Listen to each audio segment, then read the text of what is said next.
ഒരു സ്ത്രീ രാജ്യത്തിന്റെ തലപ്പത്തേക്ക് അധികാര സ്ഥാനത്തേക്ക് എത്തുമ്പോൾ അത് മാധ്യമങ്ങളുടെ തലക്കെട്ടുകളായി മാറുന്നത് കാണാറുണ്ട്. ഫോളോ അപ്പ് വാർത്തകളായി അവരുടെ ജീവിതവും വിവിധ മാധ്യമങ്ങളിലെ വാർത്തകളായി മാറും. ഇത്തരത്തിൽ എന്നും ഓർമ്മിക്കപ്പെടുന്ന ആളാണ് ഇന്ദിരാഗാന്ധി.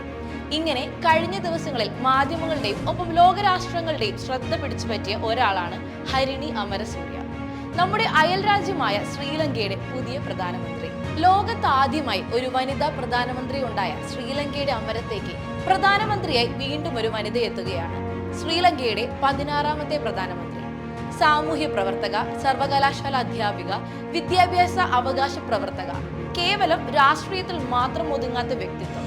അതുകൊണ്ട് കൂടിയാണ് സാമ്പത്തിക പ്രതിസന്ധിയും ആഭ്യന്തര കലാപവും നടുവൊടിച്ച ശ്രീലങ്കൻ ജനതയുടെ പുതിയ പ്രതീക്ഷയായി ഈ 54കാരി മാറുന്നത്.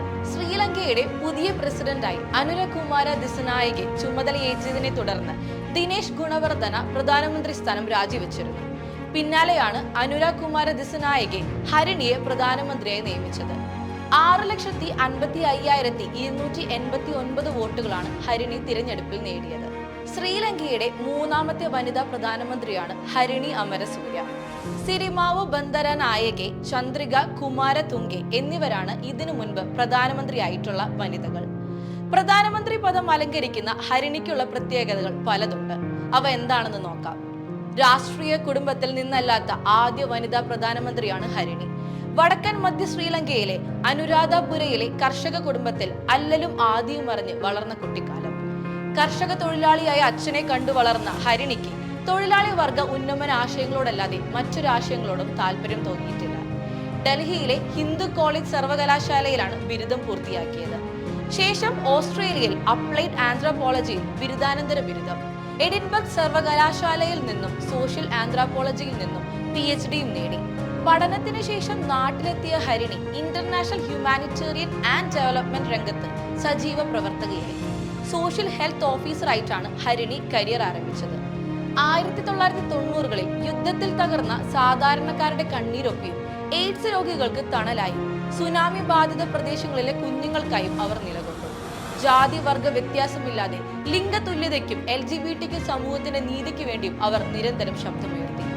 വലിയൊരു ജനതയ്ക്ക് ഞാൻ അമ്മയാണ്, അതിനാലാണ് എനിക്ക് സ്വന്തം രക്തത്തിൽ കുട്ടികളില്ലാത്തതെന്ന് അവർ അടുത്തിടെ ഒരു മാധ്യമത്തോട് അഭിമാനപൂർവ്വം പറയുകയുണ്ടായി. 2011ലാണ് ശ്രീലങ്ക ഓപ്പൺ സർവകലാശാലയിലെ സോഷ്യോളജി വിഭാഗത്തിൽ സീനിയർ പ്രൊഫസറായി ഹരിണി ചുമതലയേറ്റിയത്. ഫെഡറേഷൻ ഓഫ് യൂണിവേഴ്സിറ്റി ടീച്ചേഴ്സ് അസോസിയേഷന്റെ ഭാഗമായി സംഘടനാ പ്രവർത്തനങ്ങളിലും സജീവമായി.